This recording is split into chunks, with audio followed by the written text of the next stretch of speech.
o Estado não pode mais colocar as suas mãos e punir o cidadão, acusando-o da prática de um crime, a não ser que ele tenha praticado uma conduta previamente descrita como crime, e não pode aplicar uma pena, a não ser que esta pena esteja previamente prevista. Crime descrito aonde? Pena prevista aonde? Numa regra geral abstrata, objetiva e impessoal, chamada lei. Esse é o princípio da legalidade. A maioria dos autores não faz distinção entre princípio da legalidade e princípio da reserva legal. Certo? É dado como sinônimo. Eu faço uma sutil diferença. O princípio da legalidade é tudo isso aqui. Nullum crimen, nulla pena sine previa lege. Posso trocar a tela? Então vamos lá. Nullum crimen, não há crime. Nulla pena, não há pena. Sine previa lege, sem lei anterior. Vamos trocar. Pronto. O princípio da legalidade, essa agora vai assim mesmo.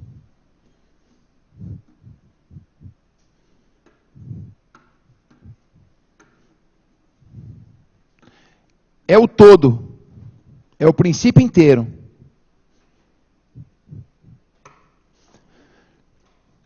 Essa é uma posição nossa. E esse princípio da legalidade se subdivide em princípio da reserva legal,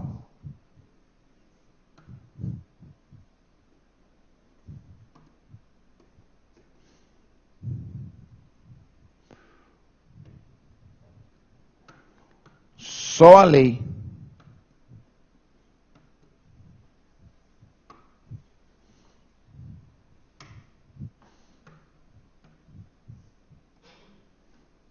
Pode. Somente a lei pode definir crimes e combinar penas.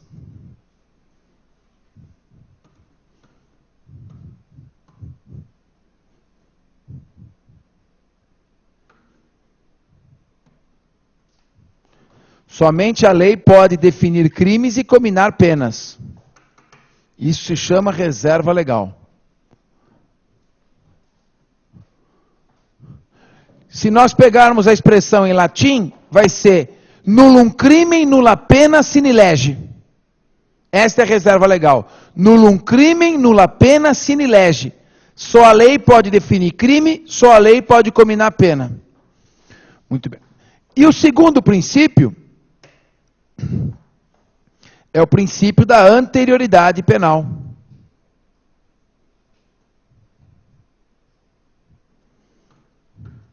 Que diz, a lei deve ser anterior.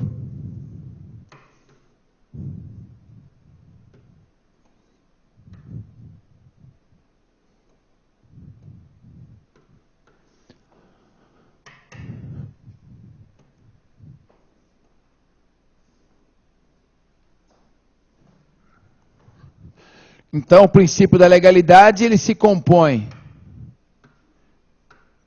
da reserva legal mais da anterioridade. Certo? Isso aqui é o prévia. Se a gente voltar para a tela anterior, o que é a legalidade? Princípio da legalidade. Corta um pouco para mim e já volta lá para eles anotarem. Princípio da legalidade. Nullum crimen, nulla pena, sine previa lege. É tudo.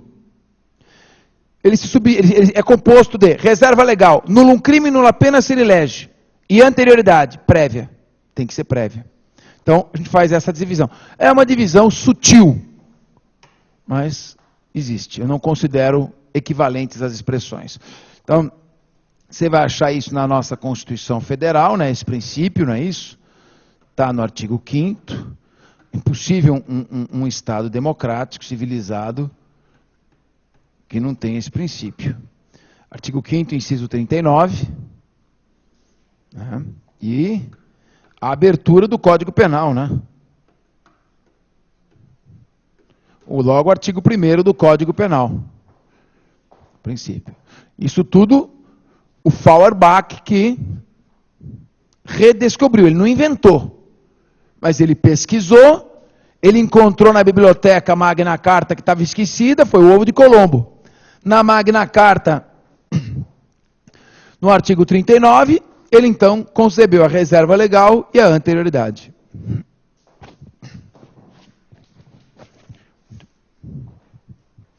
Bom, a partir desse momento, surge o mais importante princípio do direito penal. A base de sustentação de todo o direito penal. A partir dali, estava sedimentada a regra de que um cidadão só poderia ser privado de sua liberdade, só poderia sofrer uma acusação criminal, só poderia receber uma punição penal. E qualquer dia eu vou fazer uma palestra só sobre as penas aplicadas na Idade Média e moderna, os métodos aplicados. Desde a roda até o garrote vil, a fogueira. Depois nós vamos ter estou preparando um material que é uma aula só com ilustrações. O que o ser humano foi capaz de fazer. Então, doravante, as penas, as punições, só poderiam ser aplicadas àqueles que tivessem realizado uma conduta previamente definida em lei como crime. E só poderiam receber as penas que estivessem previamente previstas, cominadas em lei. E o que é ainda melhor, esta lei tem que ser anterior ao fato, ela não pode ser feita depois. A partir desse instante surge um sistema com base, com princípios, com lógica, e que, portanto, pode ser desenvolvido cientificamente, ontologicamente. A partir desse momento surge o direito penal. O direito penal como sendo autenticamente um direito. Muito bem. Se vê logo pelo nome, né? Princípio da legalidade. O princípio da legalidade, assim foi chamado, porque este princípio foi concebido dentro do Estado, chamado Estado de Direito. Então, o mundo assistia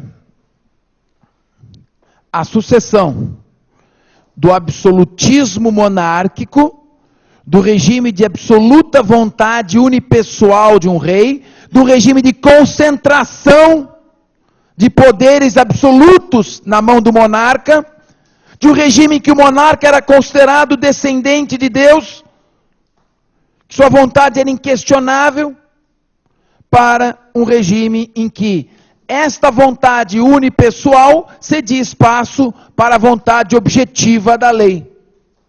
Portanto, eclode no século XIX o Estado de Direito. E esse Estado de Direito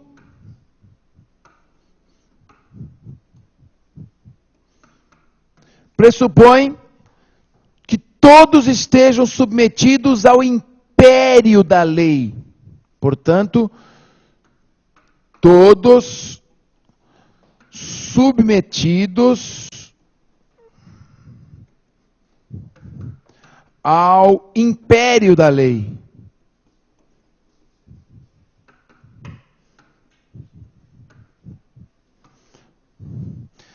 Se todos são submetidos ao império da lei, o juiz é um escravo da lei.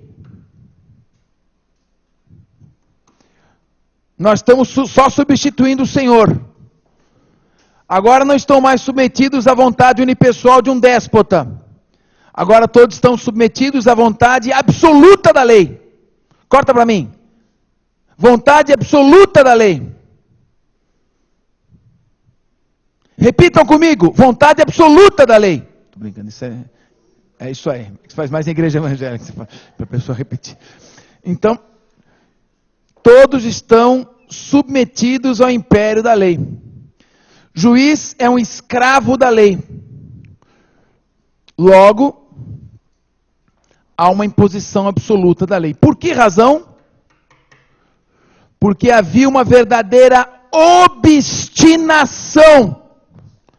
O mundo traumatizado tinha verdadeira obstinação por segurança jurídica. Essa era a palavra de ordem. Segurança jurídica. Como é que se obtém segurança jurídica?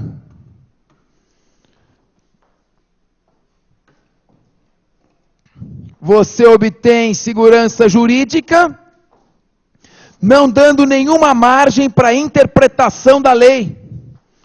A lei passa a ser o apanágio para a solução de todos os problemas. Juiz nenhum tem que se meter a interpretar a lei. Ele é escravo, ele não é intérprete da lei. Ninguém pode discutir o conteúdo da lei. Ninguém pode dizer se uma lei é justa ou injusta. Vai escrevendo o que eu vou falando. Ninguém pode dizer se uma lei é justa ou injusta. Ninguém pode dizer se uma lei é justa ou injusta. Ninguém pode discutir o conteúdo de uma lei. Ninguém pode discutir o conteúdo de uma lei porque todos estão submetidos ao império da lei. A isso dá-se o nome de Estado de Direito.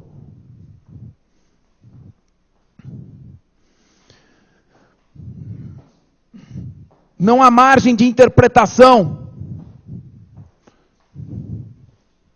Esse Estado de Direito passa a ser, portanto, um Estado formal de direito.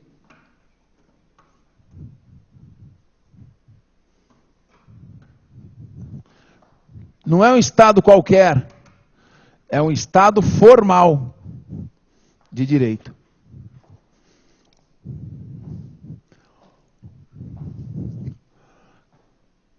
Corta para mim. Novamente, vai haver reflexos do sistema político no direito.